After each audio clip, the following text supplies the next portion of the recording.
uma igreja que costumava visitar. O pastor de lá tinha o hábito de subir ao púlpito, agarrar a Bíblia com a mão direita, elevá-la acima da cabeça e apontar para ela com a mão esquerda. Isto, ele declarava com voz explosiva, é o nosso único credo e nossa única confissão, apontando para a Bíblia. Ironicamente, a igreja era marcada pelo ensino que incluía os 5 pontos do calvinismo, o dispensacionalismo e uma forma de governo que refletia, em termos gerais, sua origem como uma assembleia dos irmãos Plymouth.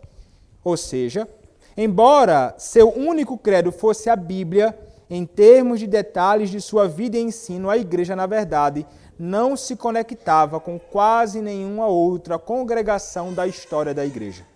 Sem dúvida, ela tinha um credo, um resumo do que a Bíblia ensina sobre graça, escatologia e eclesiologia.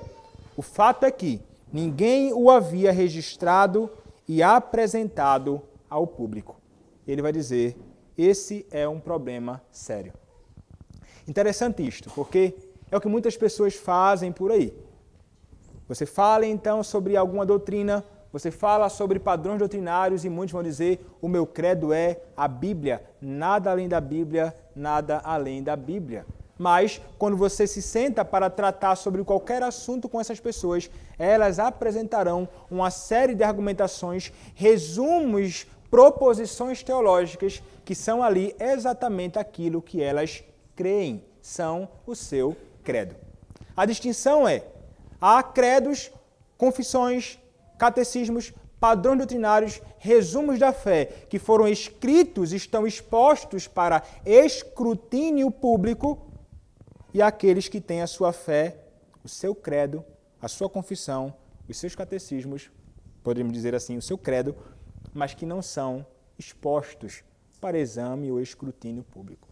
Mas todo mundo tem um credo, todo mundo tem os resumos da sua fé. Não há verdadeira igreja sem a confissão pública da sua fé. Esse seria basicamente o resumo do livro O Imperativo Confessional de Carl Trueman, onde ele vai fazer uma defesa muito importante acerca dos padrões doutrinários que uma igreja deve adotar. Falei aqui, irmãos, sobre credo, falei sobre confissões, falei sobre catecismo, mas o que então significa, isso? O que é credo? O que significa catecismo? O que é então a confissão? Nós podemos entender, irmãos, que brevemente seria o seguinte: quando nós falamos em credo, significa basicamente dizer eu creio ou nós cremos. Geralmente começa assim um credo, inclusive. O credo geralmente começa com eu creio ou nós cremos. E o credo, ele pode ser considerado por nós como uma confissão de fé. É uma expressão de algo que eu creio internamente e essa confissão é expressa em palavras. É aquilo, então, que alguém deve crer para ser um cristão. São geralmente os credos resumos da fé. Como, por exemplo, o credo que nós lemos muitas vezes publicamente, o credo apostólico. Resumos da fé, de modo simples apresentado. Não é apresentando as verdades essenciais da fé cristã. O credo niceno-constantinopolitano e outros credos que são sustentados e abraçados pela Igreja de Cristo. Além daquilo que nós chamamos de credo, existe aquilo que nós chamamos de confissão ou confissão de fé. E as confissões de fé já não são mais sentenças curtas e simples acerca de verdades encontradas na Escritura Sagrada, mas a confissão de fé já é algo mais amplo, algo realmente maior, alcança um número muito mais extenso de doutrinas. Possui elementos dos credos, mas são mais elaborados, mais detalhados. Há uma sistematização das verdades encontradas na Escritura. Não é apenas a descrição de alguns fatos, não é? Mas é uma sistematização. E existe aquilo que nós chamamos de catecismos, Confissão de fé nós conhecemos, Confissão de fé de Westminster e há outras confissões reformadas. E além do credo, além das confissões de fé, existe aquilo que nós chamamos de catecismos. E os catecismos, em geral, são feitos, compostos por perguntas e respostas, que visam, então, a educação formal do povo. Então, visa a educação formal daqueles que estão sendo iniciados na fé, como, por exemplo, o breve catecismo era usado, para aqueles mais amadurecidos também na fé, no uso do catecismo maior, catecismo de Heidelberg e outros padrões doutrinários que são úteis. E nós falaremos na próxima aula, quando falarmos sobre a importância da subscrição, e a importância da necessidade de subscrição nos padrões doutrinários, né, e a sua utilidade. Nós vamos ver quais as utilidades, né, desses padrões doutrinários. Mas então o catecismo, ele geralmente é assim, ele geralmente é organizado dessa forma para ajudar no ensino. Perguntas e respostas bem precisas acerca de vários aspectos relacionados à fé. Então nós fizemos uma distinção breve entre o que cada um significa, mas, irmãos, nós poderíamos dizer que, em certo sentido, confissão e catecismos e credos são uma mesma coisa, ou apontam para uma mesma realidade. Como escreveu um teólogo no passado, ele vai dizer assim: a confissão e os catecismos da igreja são seu credo.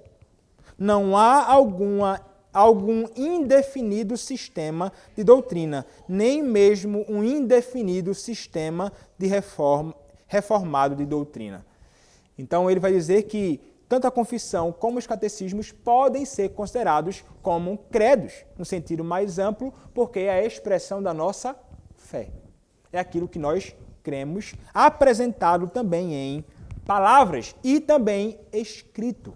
Não é? Então, os padrões doutrinários envolvem essa realidade, e é aquilo que nós conhecemos, é aquilo que nós lemos, ensinamos e abraçamos, né, no nosso meio presbiteriano. Nós sustentamos e abraçamos a Confissão de Fé de Westminster, nós abraçamos o Catecismo Maior de Westminster, nós abraçamos o Breve Catecismo de Westminster, nós também estamos juntos com os irmãos das igrejas reformadas, né, dos padrões de fé relacionados ao Catecismo de Heidelberg, Cânones de Dort, Confissão Belga, são padrões doutrinários que nós cremos, sustentamos, abraçamos, ensinamos. Essa é a nossa fé. Mas então, por que razão nós abraçamos coisas como estas, né?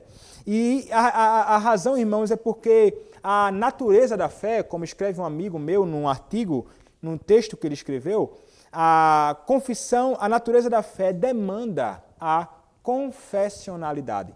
Quem vai escrever sobre isso, eu vou me utilizar de argumentos dele também e de outros aqui, e eu devo passar, se alguém quiser, as referências, né, de tudo isto, mas quem fala isso é um amigo meu chamado Christopher Vicente. Alguns já conheceram ele, um amigo meu que há pouco organizou uma editora chamada Nadere Reformasse, que ele tem publicado materiais relacionados muito aos nossos padrões doutrinários, e ele vai então tratar sobre um ponto onde ele vai dizer a natureza da fé demanda a confessionalidade. E então ele trata escrevendo o seguinte: os credos e confissões são expressamente ordenados em seu conceito básico na Escritura. Um credo e uma confissão é a expressão pública, sistêmica e objetiva de nossa fé. Quando nós consideramos a natureza da fé em seus dois aspectos, vemos o quão inseparável do ato de crer é o ato de confessar a fé, ou seja, confessionalidade. Então ele vai dizer que há dois aspectos da fé. E o Novo Testamento fala acerca de pelo menos dois aspectos, a saber, a fé subjetiva ou interna, e uma segunda seria a fé objetiva, que é a expressão objetiva da minha fé subjetiva. Então, a fé subjetiva interna e a fé objetiva, a expressão objetiva ou clara, pública da minha fé. Pensando primeiramente acerca do aspecto objetivo da fé, a Escritura fala e nos apresenta princípios, conceitos, verdades acerca dessa realidade. E nós vamos aqui, irmãos, passar por vários textos, e o meu propósito não é estudar profundamente, exaustivamente cada porção, mas nós vamos considerar esses princípios à luz de algumas porções da Escritura, sobretudo no Novo Testamento, para tratar acerca dessa realidade. Mas pensando aqui primeiramente acerca do aspecto objetivo da fé. Nós encontramos isso sendo declarado em Judas. Judas, versículo 3. Está lá, penúltimo livro da Escritura, Judas, verso 3, diz assim: Amados, quando empregava toda a diligência em escrever-vos acerca da nossa comum salvação, foi que me senti obrigado a corresponder-me convosco, exortando-vos a batalhardes diligentemente pela fé que uma vez por todas foi entregue aos santos. E é interessante que a ideia aqui de fé é algo que foi entregue aos santos quase que como uma espécie de objeto. Algo que foi entregue a eles, né, como uma espécie de objeto. Algo semelhante é dito também em 2 Timóteo, capítulo 2, verso 2. Trazendo essa mesma ideia de algo que é entregue ou algo que é passado como uma espécie de objeto. Não é? E um comentarista chamado Kistemaker, ele vai escrever o seguinte: o que é essa fé que Judas menciona? Tendo em vista o contexto, entendemos a palavra fé como sendo o conjunto de crenças do cristianismo. É o evangelho proclamado pelos apóstolos e, portanto, equivalente à doutrina dos apóstolos, como ensina Atos capítulo 2, verso 42. Assim, não é a confiança ou segurança que o crente, como um indivíduo, tem em Deus, pois essa é a fé subjetiva, interna. Nessa passagem, Judas fala da doutrina cristã, ou seja, da fé objetiva. Então é sobre isso que ele está falando. E, mais uma vez, Christopher vai escrever o seguinte: a fé aqui é tomada como um conjunto de fatos e sua respectiva correta interpretação. Fé aqui, em seu aspecto objetivo, é um conjunto de doutrinas e verdades que devem ser preservadas, como em uma batalha, Judas, versículo 3, e passada adiante, como Paulo fez em 1 Coríntios, capítulo 15, verso 3, e como chamou Timóteo a fazer em 2 Timóteo, capítulo 2, verso 2. Esse é o aspecto objetivo da fé. É esse aspecto que é enfatizado pelas palavras credo, eu creio, fé, e confissão de fé. Então veja que este, brevemente, irmãos, nós consideramos aqui um aspecto objetivo da fé, algo que nós cremos. Contudo, há aquilo que nós chamamos de um aspecto subjetivo da fé, interno. É uma convicção interna, como aquela que é apresentada em Hebreus capítulo 11, verso de número 1, texto que nós conhecemos. Hebreus capítulo 11, verso 1, a Escritura nos diz assim: Ora, a fé é a certeza de coisas que se esperam, a convicção de fatos que se não veem. Ele está tratando sobre esse aspecto interno da fé. É algo que nós não podemos considerar como algo que pode ser dado a alguém, transferido a alguém, entregue a alguém. É algo que é particular, é uma realidade intransferível. É o que nós podemos chamar de o eu do eu creio. A fé objetiva está ligada àquilo que nós cremos publicamente. Essa fé, esse aspecto subjetivo da fé é o eu, é o pessoal, é o particular. É a fé que eu possuo em meu próprio íntimo, em meu próprio coração, em algo ou em alguém. Paulo, o apóstolo, ele vai falar sobre essa fé, quando ele vai escrever em Romanos capítulo 10, verso 9 e 10, o seguinte. Vamos ler lá. Nós vamos voltar para esse texto mais à frente de novo. Mas Romanos capítulo 10, verso 9 e 10. Diz assim: Se com a tua boca confessares Jesus como Senhor, e em teu coração creres que Deus o ressuscitou dentre os mortos, serás salvo. Porque com o coração se crê para a justiça e com a boca se confessa a respeito da salvação. Então ele vai dizer que Paulo, ele fala sobre essa fé quando escreve crer com o coração, sobre essa fé ou esse aspecto subjetivo, interno, intransferível, particular da fé. Nesse aspecto subjetivo, a fé é um ato subjetivo no sentido mais estrito da palavra. Intransferível. Mas então, os dois aspectos da fé, tanto o objetivo como o subjetivo, são inseparáveis.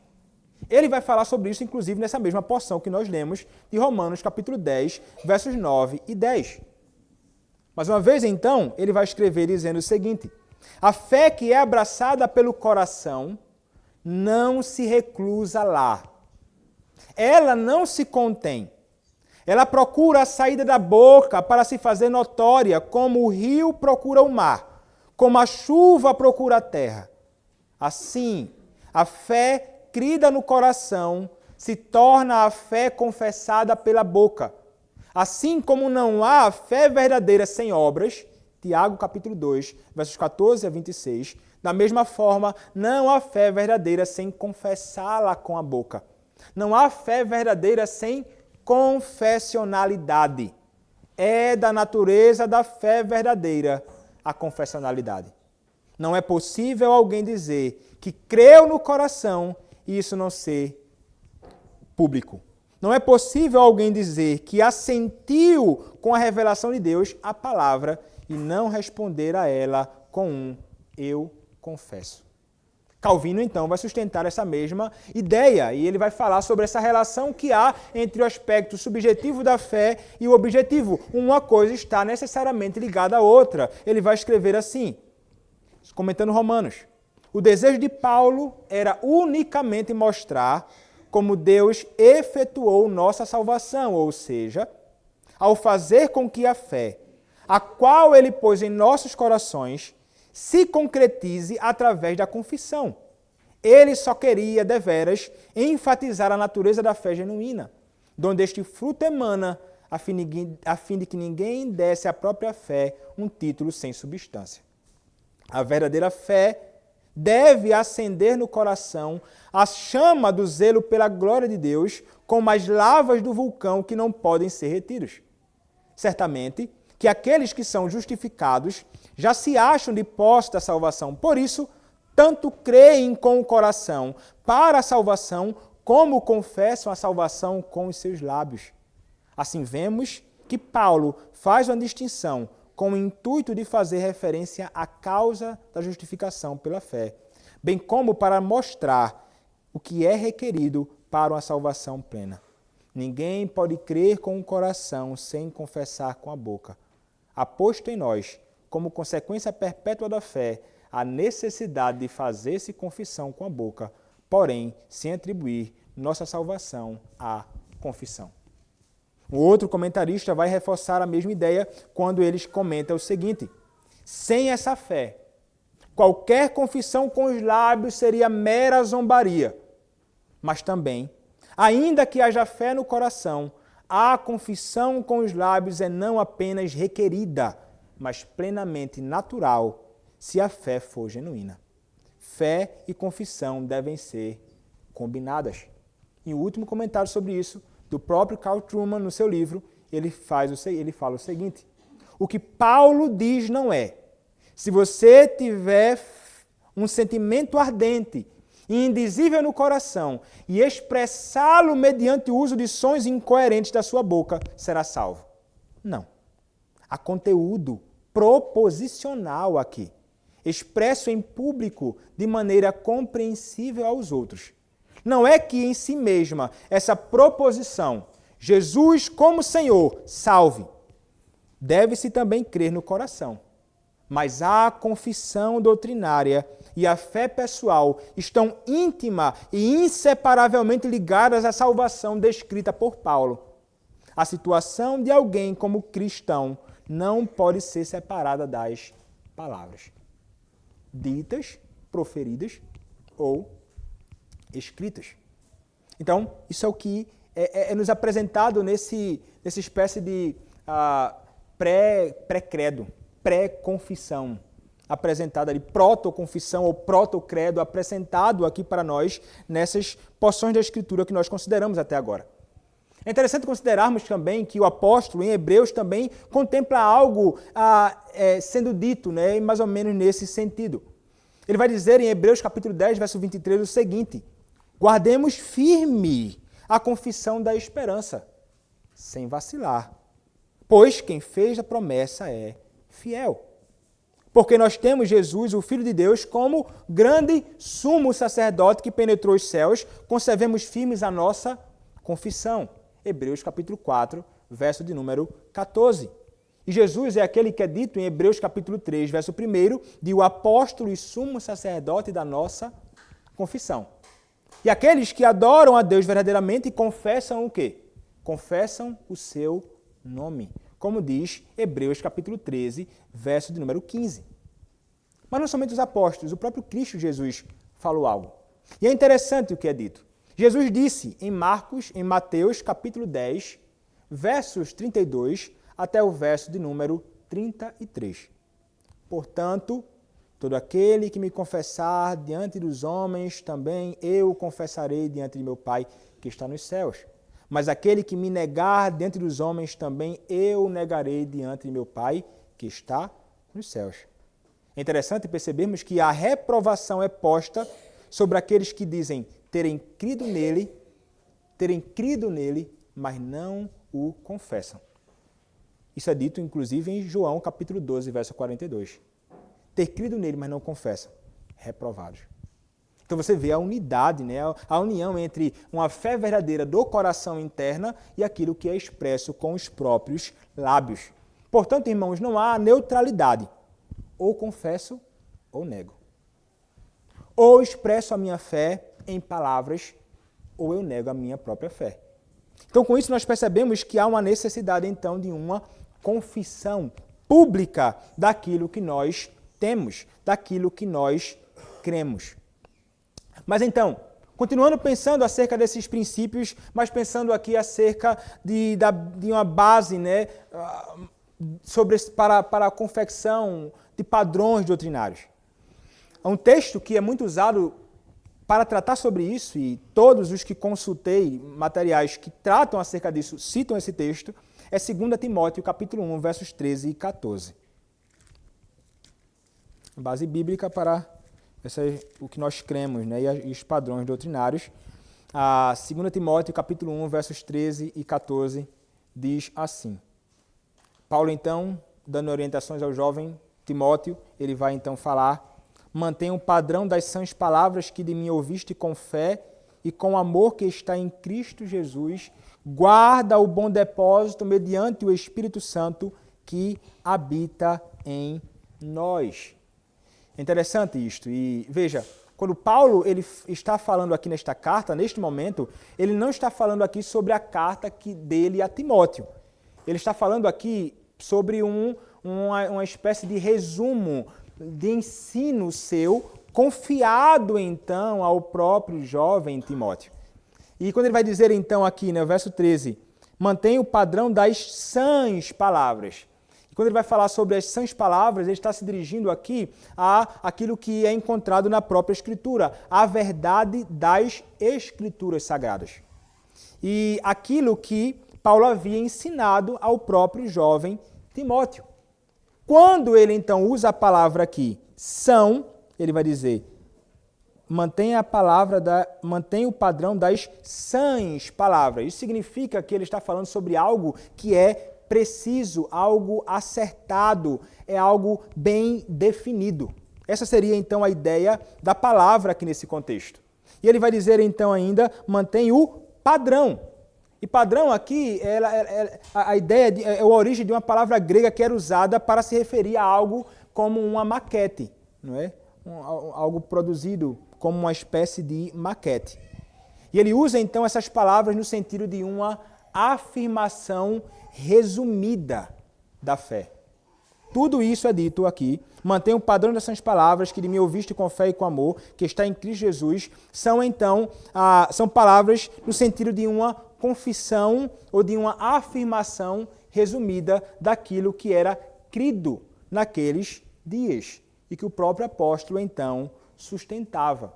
Não era necessariamente uma palavra dirigida diretamente a uma porção, literalmente, da Escritura, mas aquilo que é extraído das verdades da Escritura Sagrada. É algo semelhante àquilo que é chamado de forma de doutrina, como é apresentado em Romanos capítulo 6, verso 17. Nós veremos mais à frente que forma de doutrina, fé, são as palavras, depósito, são sinônimos que são apresentados para a mesma coisa. Verdade da Escritura extraída da própria Escritura.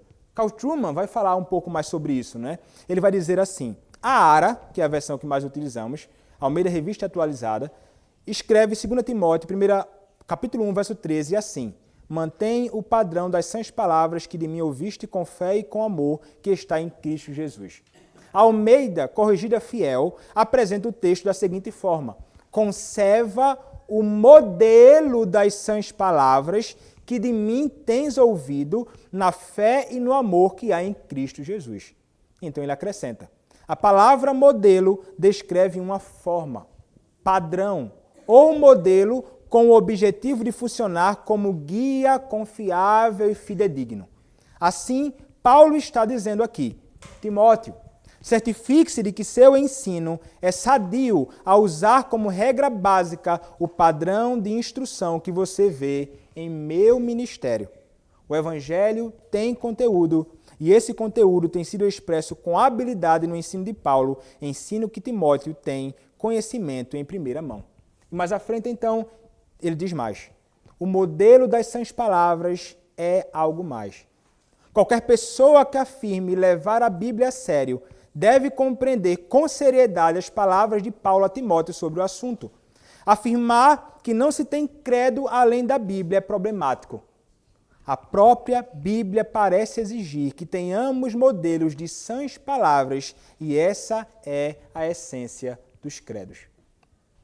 Então, irmãos, quando ele vai se dirigir a isso, ele está falando sobre esse resumo de doutrina, de verdades da fé que foram então confiadas e ensinadas ao próprio jovem pastor Timóteo. Mas então no versículo 14 algo mais é dito, né? Paulo, em 1 Timóteo, no versículo 14 diz: guarda o bom depósito. E aqui ele está falando mais uma vez sobre esse conjunto de verdades doutrinárias, ou desse resumo da fé. E Paulo vai considerar esse resumo confiado ao seu discípulo como algo muito valioso.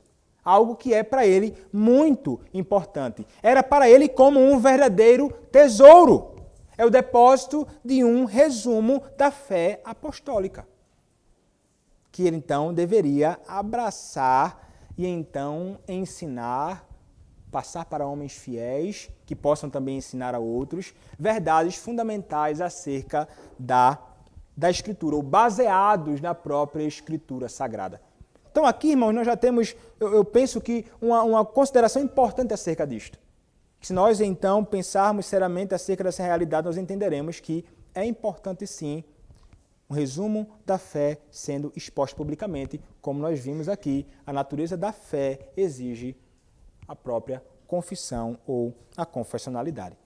É interessante também que aqui ele vai falar sobre esse padrão das sãs palavras, sobre esse depósito. E é interessante porque, como falei, é um sinônimo para essa ideia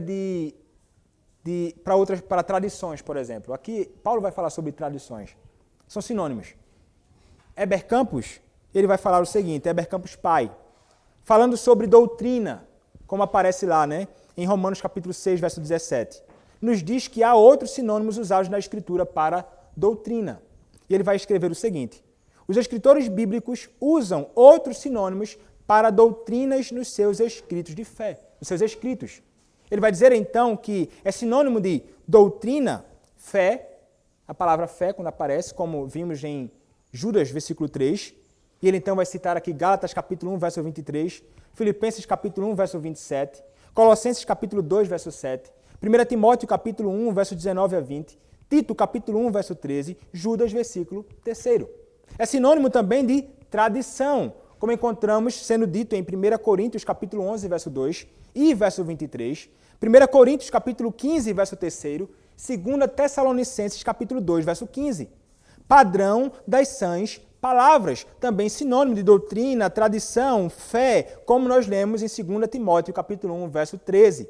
Bom depósito, como nós lemos em 1 Timóteo 6, verso 20 e 2 Timóteo capítulo 1, verso 14. É também sinônimo de palavra que vos foi evangelizada em 1 Pedro capítulo 1, verso 25. Essas doutrinas já eram elaboradas, embora não exaustivamente, ele diz, e de alguma forma confessadas publicamente pelos crentes do Novo Testamento. Então é interessante que tradições é, então, um resumo da fé apostólica. Nós, geralmente, não gostamos da ideia de, ou muitos crentes, né, de tradição. Tradição, aí geralmente a gente pensa, né, quem gosta de tradição é católico. Mas há uma boa tradição. Há uma boa tradição, e a boa tradição é a tradição escriturística, uma tradição que está baseada na Escritura, ou uma tradição que é passada à frente, né? E essa é a ideia. Tradição na Escritura, como em 1 Coríntios 11, verso 2 e verso 23, a gente vai ler, está falando sobre o resumo do ensino apostólico ou sobre uma verdade passada adiante. Uma verdade passada adiante. Paulo vai falar sobre essa tradição, né? 1 Coríntios capítulo 11, verso de número 2, diz assim: de fato eu vos louvo, porque em tudo vos lembreis de mim, e retendes as tradições, assim como vos-las entreguei. Versículo 23, agora, ele vai dizer: porque eu recebi do Senhor que também vos entreguei, que o Senhor Jesus, na noite que foi traído, tomou o pão. Então, ele também foi alguém que recebeu algo, né? Ele recebeu verdades que foram apresentadas a este mesmo apóstolo. E ele, então, apresenta uma forma de tradição, de doutrina, de verdades que devem ser passadas à frente. Ele não somente vai falar sobre isto aqui, ele vai falar sobre isto ainda em 2 Tessalonicenses, capítulo 2, verso de número 15.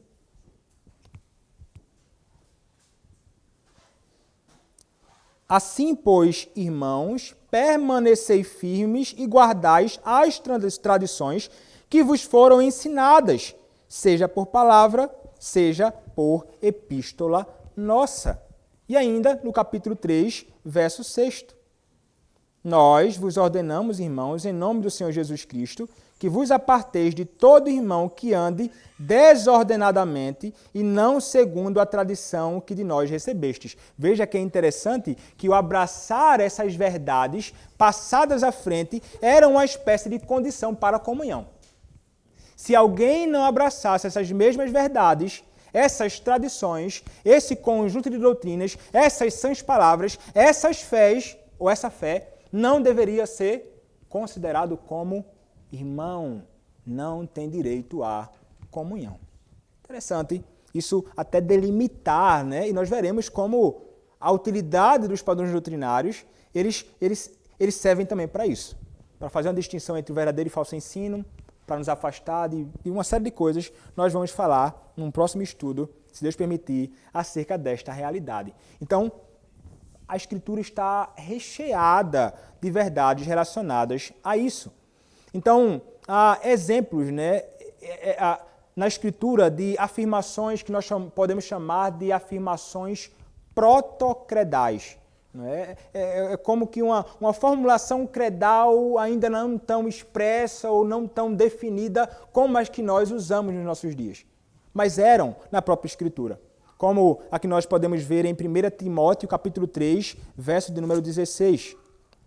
Quando expus esse texto aqui, até falei que trata-se aqui de uma declaração doutrinária. E então é dito o seguinte, 1 Timóteo 3,16. Evidentemente, grande é o mistério da piedade. Aquele que foi manifestado na carne, foi justificado em espírito, contemplado por anjos, pregado entre os gentios, crido no mundo, recebido na glória. Fala resumidamente, mas de modo belíssimo, sobre tanto a humilhação como sobre a exaltação do nosso bendito Salvador e Senhor Jesus Cristo. E é interessante, então, essa declaração. Uma outra expressão de declaração doutrinária resumida nós podemos encontrar ainda, mas agora em 2 Timóteo, capítulo 2, versos 11 até o versículo de número 13. 2 Timóteo, capítulo 2, versos 11 a 13, diz assim a palavra: fiel é esta palavra. Se já morremos com ele, também viveremos com ele. Se perseveramos, também com ele reinaremos. Se o negamos, ele, por sua vez, nos negará. Se somos infiéis, ele permanece fiel, pois de maneira nenhuma pode negar a si mesmo. Uma outra, que alguns então consideram como um hino, mas nos parece uma expressão de uma declaração doutrinária, é o texto que nós lemos inclusive hoje, de Filipenses capítulo 2, do verso 5 até o verso de número 10, quando o Senhor ali vai falar tanto sobre a humilhação, como sobre a exaltação do próprio Filho de Deus, aquele que foi obediente até a morte e morte de cruz. Todas essas porções e referências, irmãos, que fiz até agora, tudo isso que foi declarado sobre a fé exigindo, então, confessionalidade, a fé subjetiva interna, unida à fé objetiva, que é a expressão da minha fé, demanda, então, uma confissão. E a Escritura, então, requer isso dos homens. Então, isso mostra que nós precisamos ter esses resumos da fé cristã. Muitas outras razões poderiam ser apresentadas, mas essas, penso, são suficientes para entendermos quão importante é para uma igreja os padrões doutrinários, expressos tanto no credo como na confissão, bem como nos catecismos. É interessante, se você for pensar, né, sobre a ideia de inferir algo da Escritura, né? Porque nós entendemos que há uma distinção entre leitura e pregação da palavra. Por essa razão a gente faz leitura da Escritura e pregação é algo distinto. Se a pregação fosse a mesma coisa que a leitura da palavra, somente leríamos a palavra no culto público e não faria nenhum tipo de consideração no texto. Então a pregação, na realidade, é uma exposição, é uma explicação daquela verdade da Escritura. E a pregação da palavra, ela pode ser também considerada como uma declaração credal. É uma declaração pública da minha fé à luz da própria Escritura Sagrada. Diferente disso, se não há explicação, proposição, afirmação exposta à igreja, como nós experimentamos domingo após domingo, seria apenas uma leitura da própria Escritura. Então veja que a revelação de Deus na sua palavra, Carl Trueman vai falar abundantemente sobre isso, demanda ou requer ou exige daqueles para quem o Senhor se revela na sua palavra uma resposta em palavras da confissão da sua própria fé. Não é? Demanda isso de nós. Não somente a fé demanda isso, mas a revelação de Deus na sua palavra demanda ou exige ou requer uma resposta do homem. É quando então ele vai anunciar essa verdade. Se for na pregação, você tem exemplo até no Antigo Testamento, né? Você pega Deuteronômio, são exposições da lei de Deus. Sermões de Moisés ao povo do Senhor. Ele não leu somente. Ele estava explicando a lei de Deus. Não estava usando literalmente as palavras de todos, mas ele estava explicando essa verdade. Declaração da fé, das verdades reveladas na própria Escritura Sagrada. E é isso que são os padrões doutrinários. Os padrões doutrinários não são substituto à Escritura Sagrada. Os padrões doutrinários não são colocados como algo equivalente à Escritura Sagrada. Quando sustentamos os padrões doutrinários, não estamos dizendo lança fora o sola Escritura. Não vai de encontro a isto. Não vai de encontro a isso é a verdade que nós sustentamos. Uma vez conversando com a moça católica, eu disse a ela, olha, a gente tem credo, confissões, catecismo, como assim? Sola Escritura, mas não nega essa realidade. Nós cremos que devemos, então, à luz da Escritura, sustentar padrões doutrinários que sustentam a fé como revelada na própria Escritura Sagrada. E veja, então, o que é a Escritura, então, é para nós? Nossos próprios padrões doutrinários falam. A Escritura é a nossa única regra de fé e de prática. E o que são os padrões doutrinários? Os padrões doutrinários são uma expressão resumida, sistematizada dessa fé ou dessas verdades reveladas na Escritura. Então, a Escritura Sagrada é o que os teólogos vão chamar de normans. O que seria isso? A Escritura é a regra reguladora. E os padrões doutrinários são a normata, Os padrões doutrinários são as regras reguladas pela regra reguladora, que é a Escritura Sagrada. Então, o que vai fazer com que as verdades tenham um tom autoritativo sobre nós, o que vai fazer com que essas verdades nos nossos padrões doutrinários sejam abraçados por nós com fé, ensinados, aplicados e vividos, não é porque o padrão doutrinário em si, por sua própria natureza, é autoritativo. Não, mas porque expressa uma verdade de Deus como revelada na Escritura Sagrada.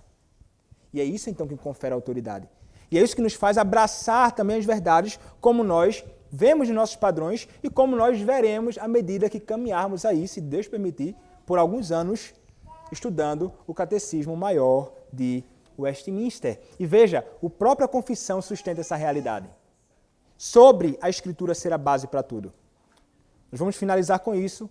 Confissão de Fé de Westminster, capítulo 1, verso de número 10. Tratando da Escritura Sagrada. Vai dizer assim: o juiz supremo, pelo qual todas as controvérsias religiosas têm de ser determinadas, e por quem serão examinados todos os credos de concílios, todas as opiniões dos antigos escritos, todas as doutrinas de homens e opiniões particulares, o juiz supremo, em cuja sentença nos devemos firmar, não pode ser outro senão o Espírito Santo falando na Escritura. Então é a Escritura Sagrada que julga tudo e julga também a nossa fé. E é da Escritura que nós extraímos, então, essas verdades. Então veja, irmãos, nós devemos abraçar com alegria aquilo que um dia foi entregue a nós, para que passemos à frente a outros. As verdades de Deus, como apresentadas na Escritura e muito bem representadas hoje pelos nossos padrões de fé, que não são inerrantes, mas expressam, e ninguém foi bem sucedido em refutar até hoje, a verdade como posta na Escritura Sagrada. Por essa razão, então, a importância de escrevermos, a importância de lermos, a importância de lermos isso publicamente, expressando a nossa fé, com uma declaração credal, e daí a grande necessidade também de expor estas verdades, porque é verdade de Deus também para as nossas vidas, para o bem da igreja, para o bem de cada um de nós em particular, para a glória de nosso Senhor e para o avanço do reino do nosso Deus neste mundo. E aqui nós concluímos. Semana que vem, se Deus permitir, nós seguiremos com mais estudos, com a terceira aula e última aula introdutória aos nossos padrões doutrinários. Algum irmão tem